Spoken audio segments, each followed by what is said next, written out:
Does your twin flame situation look really complicated? Do you see a lot of obstacles in coming together? And so maybe you are doubting that it will ever happen or could ever happen.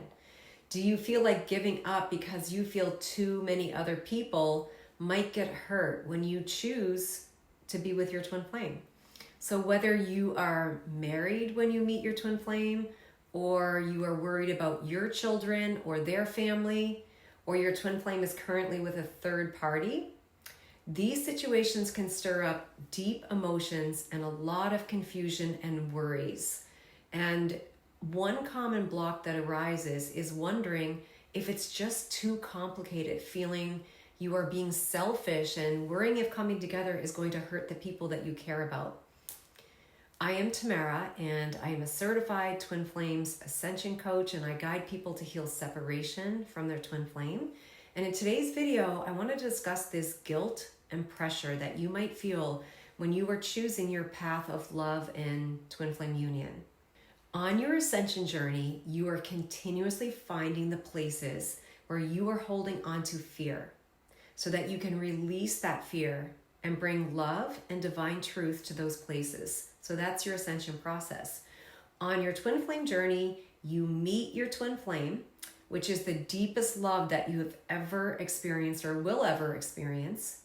And then you also have all of this fear on the other side. Fear of being unworthy, fear of hurting your spouse or partner, or your children or extended family, or even your twin flame's current partner. Society often teaches us to put everyone else's needs first, that love comes last, and to people please or sacrifice our own heart for appearances or comfort, and that we get love from outside of ourselves. So from the validation and acceptance of others. And I know I've talked about this before, that relationships in society are based on codependency, where you have to bargain and take from each other to get what you need or desire. But real love, the love that comes from God, it does not ask us to betray ourselves at all.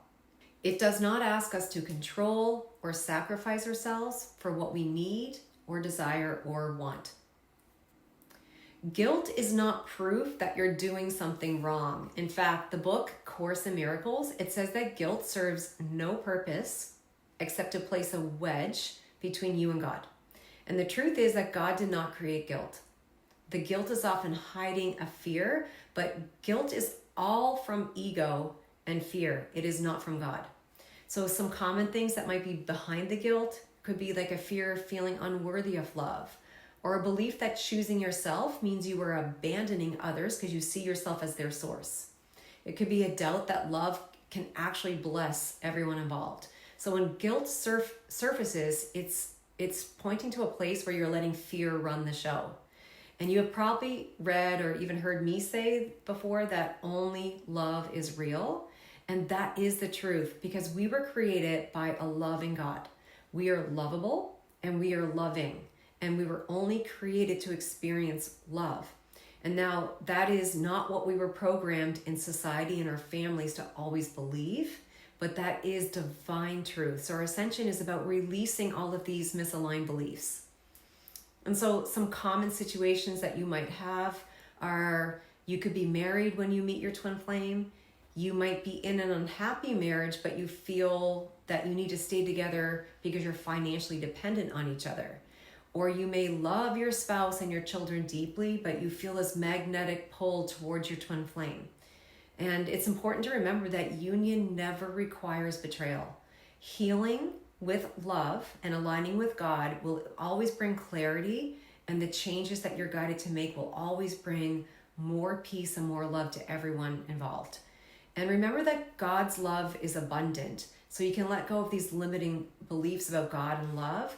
There is enough love to go around. So when you receive love from God, including your twin flame, you're not taking love from anyone else. So when you claim your own love from God, you are also allowing others to go to God, who's their source, and receive their blessings from God too. So everybody really does win when you choose love. So let's say your twin flame is with a third party. It might be easy to feel powerless or tempted to compete, but really your work is not to intervene or control. It's to keep loving yourself and keep releasing the fears that come up. And the key is to let go of all the distractions, and whatever's happening on the exterior, you don't have to worry about that. When you heal, the external situation shifts and it comes into divine alignment. It always does. Let's just say you have strong people-pleasing patterns. You might automatically put other people's happiness above your own and feel like you need to do that to feel safe. But what I learned on my spiritual journey is that love never asks you to stay small or deny your heart or your needs or to be someone else's source.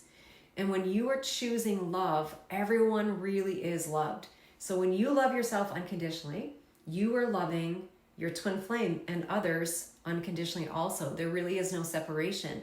And when you choose to align with divine truth and be with your twin flame, you are setting others free to be with their twin flames also. So everyone has their own twin flame.